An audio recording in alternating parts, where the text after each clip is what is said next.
Ouija boards have been commercially sold since the late 1800s, when spiritualism became popular.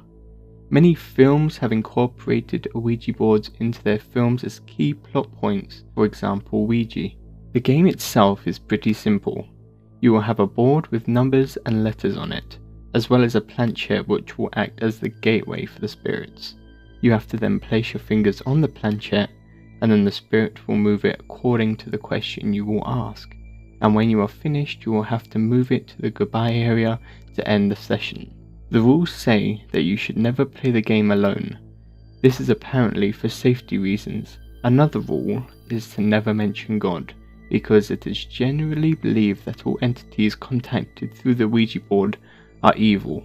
And the last and most important rule, failure to close the Ouija board session may result in the contacted entity remaining present long after you have finished playing, resulting in a haunting. Many people have shared their experiences of Ouija boards through stories and YouTube videos.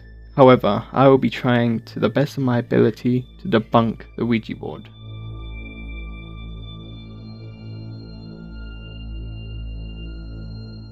The agreed explanation among psychologists as to why the Ouija board seems to work is due to the phenomenon known as the ideomotor phenomenon.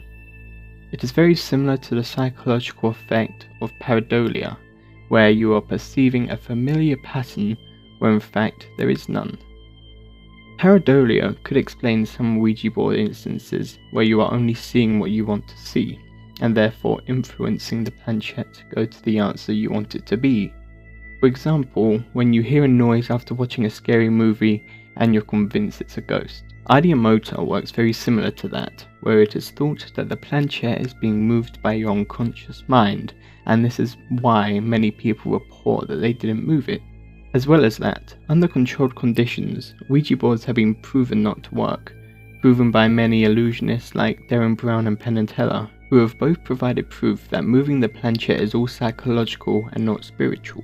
In this example, Penn and Teller got a group of unbiased test subjects to see how they would react when the board was flipped. If they contacted a ghost, then it should have moved the planchette to the right direction instead of where the letters were before it was flipped. Here is the video. One more thing, without our volunteers' knowledge, we turned the spirit board 180 degrees. After all, that shouldn't matter to the spirit of Fred Mertz. Was Hollywood at its height when you were alive? Yay. Yay? There's no yay there. Would you still like to be alive? Nay. Whoa! Their hands are just going back to the spots where they think the words are. What a surprise. Rules that you have to follow to play with a Ouija boards are very sketchy. One of the rules is coincidentally to not play alone. This could suggest that the Ouija board game is fake, because if there is more than 2 people playing, then it is more likely that somebody will move the planchette, which is less likely to happen if you are playing alone. Parapsychologists have defended this point by saying that one person cannot produce enough psychic energy to move the planchette. However, I think that this is just too suspicious and a way of covering up that Ouija boards are fake by many parapsychologists. As well as that, many people have reported that many of the answers that they have received from their Ouija boards are very vague and don't actually answer the question. With any paranormal fad, there will be several YouTubers who will try it out, and because of this, many of the videos online cannot be debunked, but also cannot be proved, due to the ability to edit and fake paranormal activity. However, you can assume that because Ouija boards are so popular, it is entirely possible that people would fake successful Ouija board sessions to generate views, as seen on many YouTube channels, who get significantly more views on Ouija board videos than their other videos, suggesting that Ouija board sessions can be faked on YouTube. However, there are instances that cannot be explained, which is when people move the planchette to names of people or answers they didn't know. On the other hand, this can be brushed off as fake in some instances, as wanting attention or money.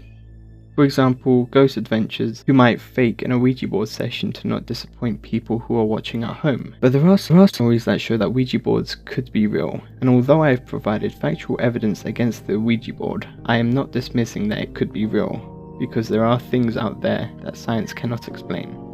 I hope you all enjoyed, and thanks for watching.